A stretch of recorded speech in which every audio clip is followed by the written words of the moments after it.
একজন ধনী কোম্পানির প্রেসিডেন্ট পরিবারের সবার বিরোধিতা উপেক্ষা করে জোর করেই একটি তালাক প্রাপ্ত এবং সন্তান সহ একজন নারীকে বিয়ে করতে চাইল। সে বলল, আমি মনে করি দ্বিতীয় বিয়ে খারাপ নয়, দ্বিতীয় বিয়ের মানুষই আসলে অন্যকে বেশি যত্ন করে। কিন্তু সে জানতো না যে যাকে সে বিয়ে করতে যাচ্ছে সেই নারীর পরিচয় মোটেও সাধারণ নয়। আর সেই নারী যে ছোট মেয়েটিকে সঙ্গে নিয়ে এসেছে সে তো আরো অবিশ্বাস্য রকম শক্তিশালী।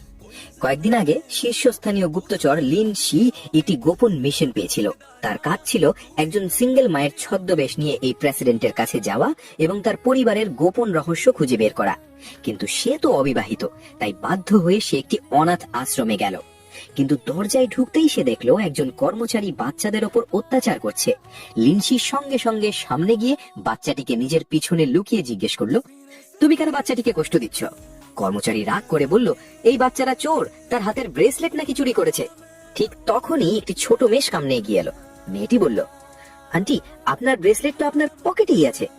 সবাই অবাক হয়ে গেল, সে কিভাবে জানলো? আসলে ছোট মেয়েটির মনের কথা পড়ার ক্ষমতা আছে। সে অন্য বাচ্চাদের মনের কথা শুনে সত্যিটা জেনে ফেলেছিল। তল্লাশি করে দেখা গেল সত্যিই ব্রেসলেটটা কর্মচারীর নিজের পকেটেই আছে।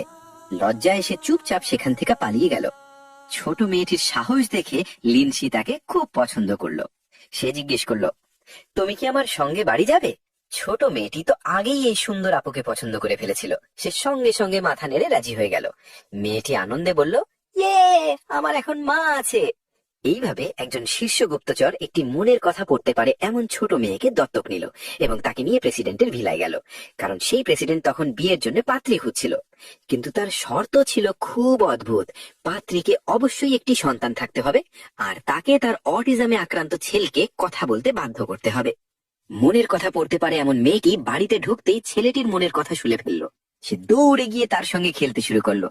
ছেলেটিও সঙ্গে সঙ্গে তার প্রতি আগ্রহী হয়ে গেল।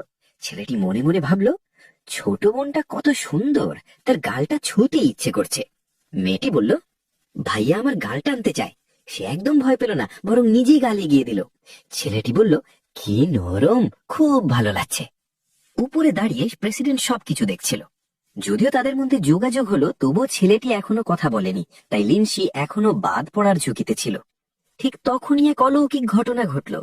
যে ছেলেটি এতদিন একটাও কথা বলেনি সে হঠাৎ দৌড়ে এসে লিনসিকে জড়িয়ে ধরলো এবং বলল, তুমি আমার মা হয়ে থাকো।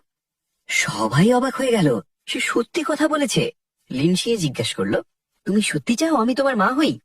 এইভাবে একটি অদ্ভুত পরিবার তৈরি হলো। একজন শীর্ষ গুপ্তচর, একটি মনের কথা পড়তে পারে মিষ্টি মেয়ে, অটিজমে আক্রান্ত কিন্তু প্রতিভাবান হ্যাকার ছেলে, আর রহস্যময় পরিচয়